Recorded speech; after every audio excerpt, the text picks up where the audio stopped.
I am very, very, very excited to be introducing this next artist that is coming to the stage because it is our second feature. And by second feature, I mean this sister right here is a homegrown feature, if you know what I mean.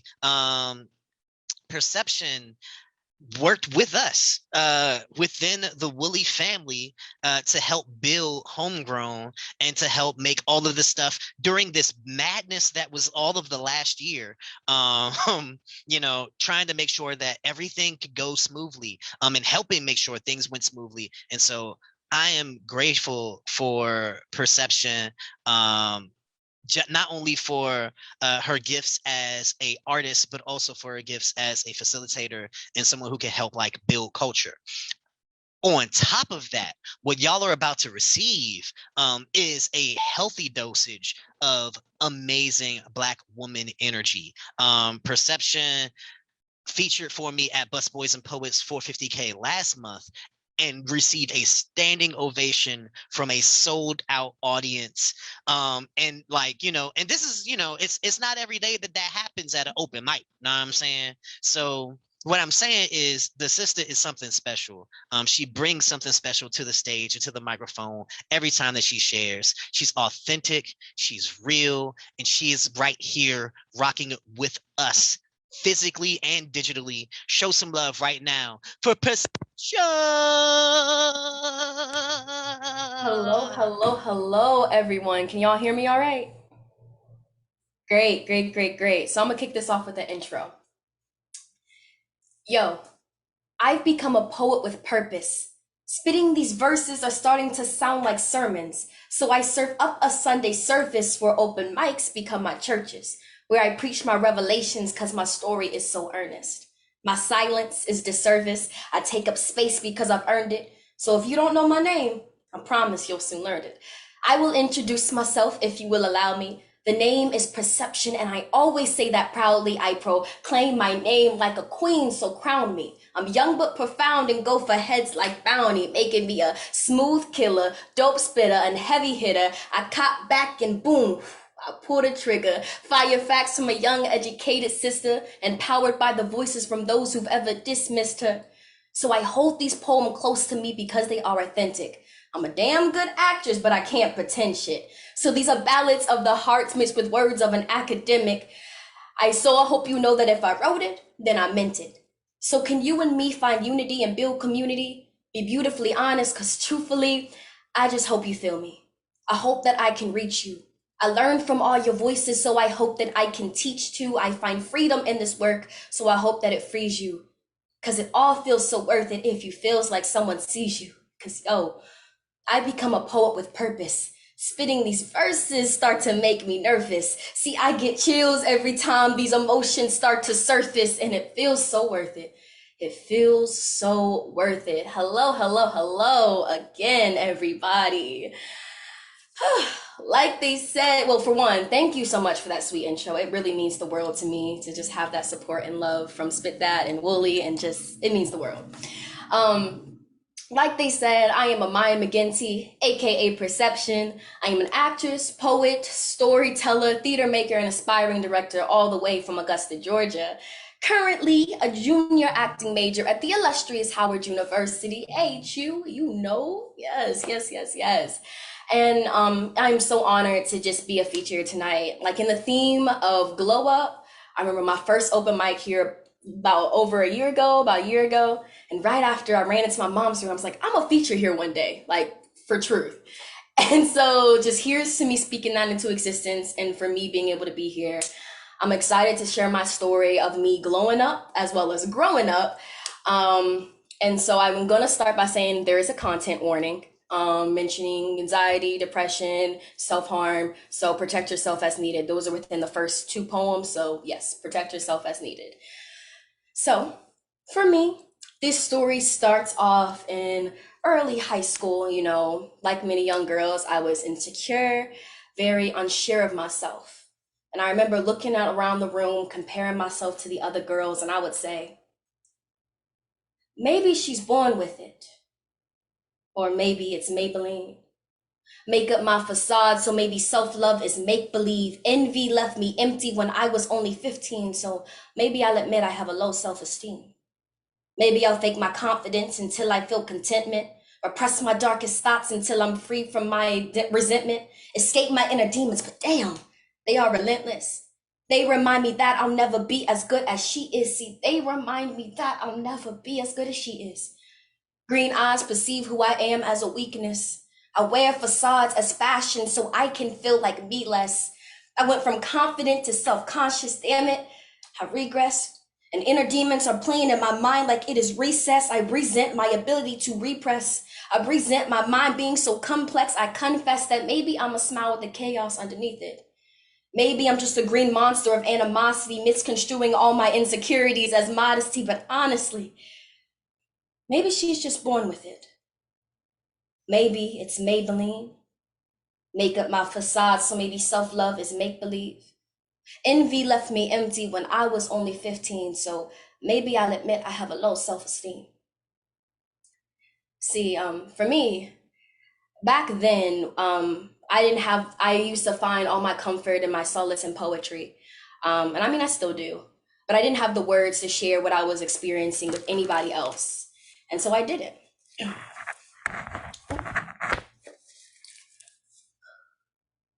Mama, I didn't have the heart to tell you how many times I cried myself to sleep. Not for any specific reason. I guess my soul needed to weep, but I was too weak, so my feet never carried me to your room to find your shoulder.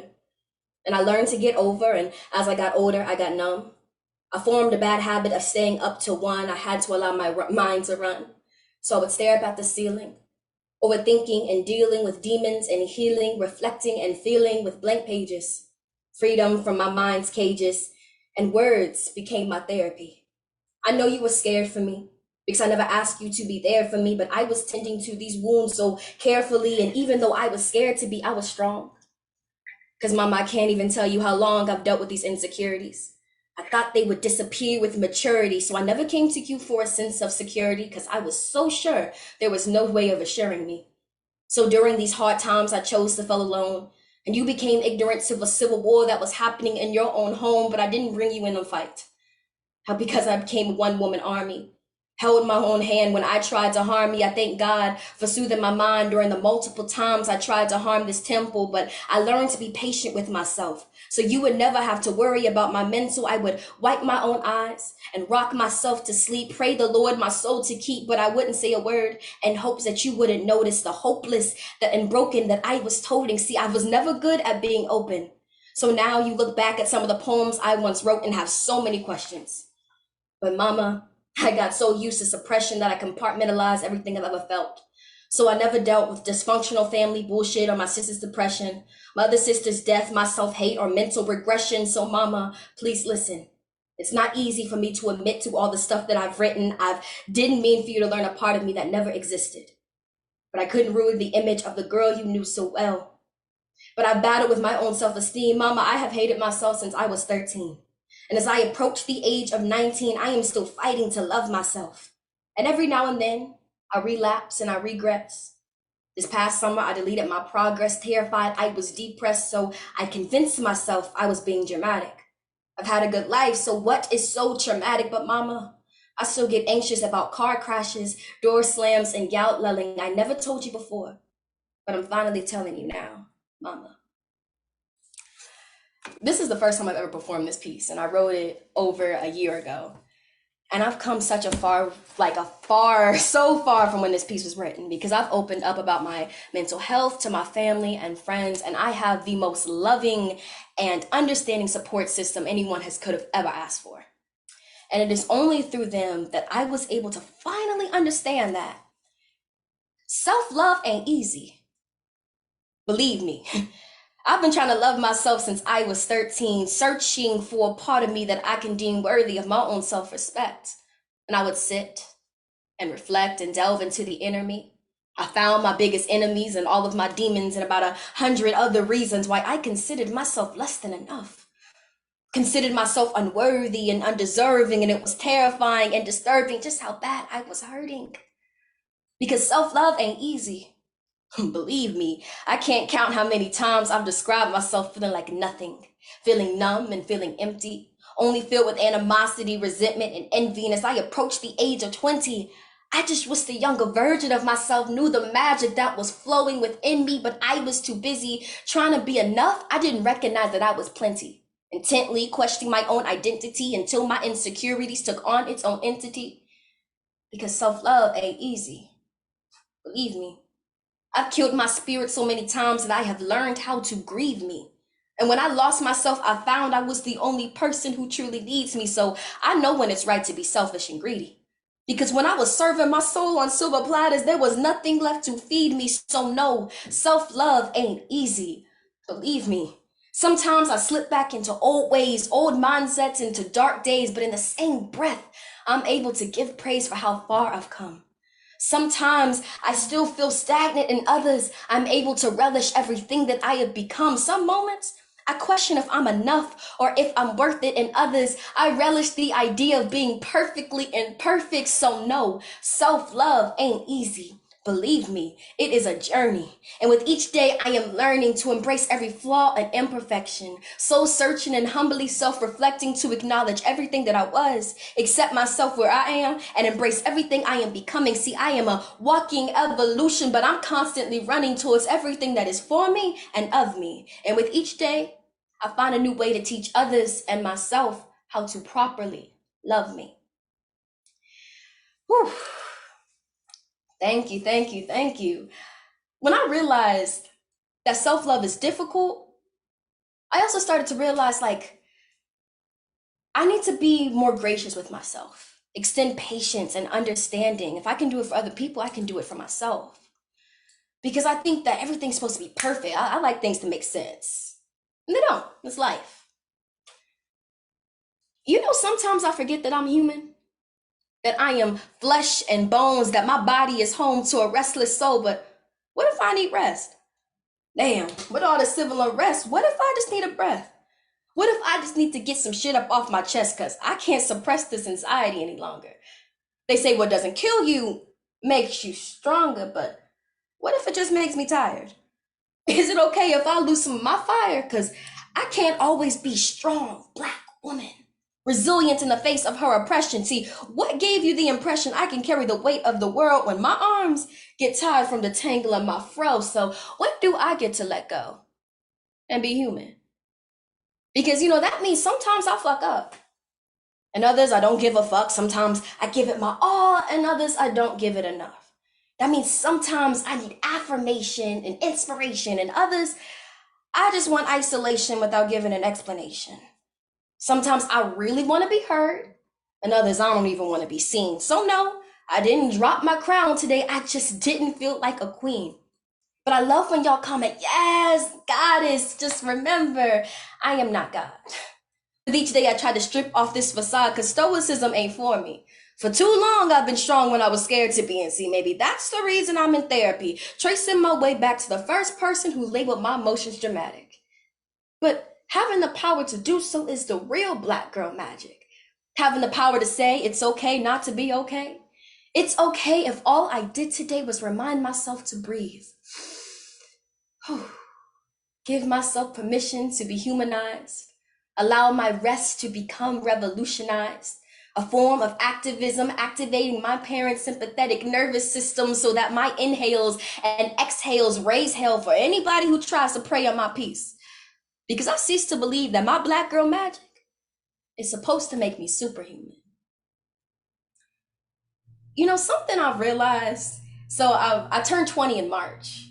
And so I moved back up to DC for school and moved out the house again. And adulting's hard. Like, I know that my parents told me it was difficult and life's unfair and all that stuff, but like, I have to make my own doctor's appointments and like, I have to use my money to buy groceries, and it's just too much. And so when I realized that adulting is difficult, I was like, well, life is hard without anxiety and depression and everything else going on and being an artist, and it's hard enough. So why can't I just be patient with myself to celebrate those little things if I get through the day? You know, I applaud myself every day I show up. Some say that's a part of being grown up, but now hold up. This is a testimony to my glow up. Because it's not easy getting your shit together. Healing is feeling worse and trusting you're getting better. And if I don't, who will validate these endeavors? Because life is hard enough without me adding the pressure. So what I bring to the table will always be enough. Extending patience, grace, and unconditional self-love. Watering myself with forgiveness because I'm still growing. And I've carried myself this far and I'm still going. So excuse me if I dance to my own breath. Sometimes my joy can get real loud, but I vowed to always celebrate myself. And I have to appreciate this long journey I've had because I know I'm only 20. I have a long more journey too. But everything that I experienced, the good, bad, the ugly, and the in between, has allowed me to be who I am right now. And woo, call me selfish or self-absorbed, but I'm in love with who I am right now. I am not the girl you once knew. She only lives on in your memories so that Amaya that you are remembering no longer exists. She'll be sorely missed, reminiscing stories of nostalgia and blissful ignorance, because she was something. You know, she was always there for me. My solace before I found therapy. See, she has carried me through some scary things y'all would never know she went through. So I tell her story because y'all just don't know her like I do, and for that, some will hate her, speak negativity on her name, and sometimes I'll resent her and want to do the same, but I'm compelled to protect her. See, I have come to accept her. Without her, there is no me, so I can't help but respect her because she dared to heal. She learned to communicate and feel. She stopped trying to hide and risked her pride to grow and change and learn and evolve and reflect. So I will never disown her or neglect that old me. That beautiful soul, she showed me how to live unapologetically and boldly. She told me that even when I'm in pieces, I am still a whole me. So it's time for y'all to get to know me. Because I am not the girl you once knew. Nah, she only lives on in your memories. So that little girl that you are remembering is just a seed that blossoms into the woman that stands before you. And that is a beautiful thing to fathom. The person I am now is someone I only used to imagine. See, that is some black girl magic. It was spiritual as it happened, full circle, fantastic. I've become a testament to my own self-esteem. The person I am now is someone I used to only dream. I have become the woman I've always prayed to be. So I protect my peace and joy so sacredly. I walk through this world so gratefully because I know it has so much left to offer. Offer respects to this vessel like it is an altar. With each step I change and I alter. See, I am a walking evolution, becoming more divine and more human. See, I'm a student of the world, so I'm blossoming and blooming, becoming more in tune with who I am right now and right here. Because when I look in the mirror, woo, when I look in the mirror, I see the woman I have always wanted to be. Thank you, thank you, thank y'all so much for allowing me to share my journey, to share this story with you all. It means the world to me to have a safe space to do so, and especially to share the stage with all of the dope feature, the amazing host, the Woolly fam, all these amazing open micers. So just thank you for allowing me to have the opportunity to do so.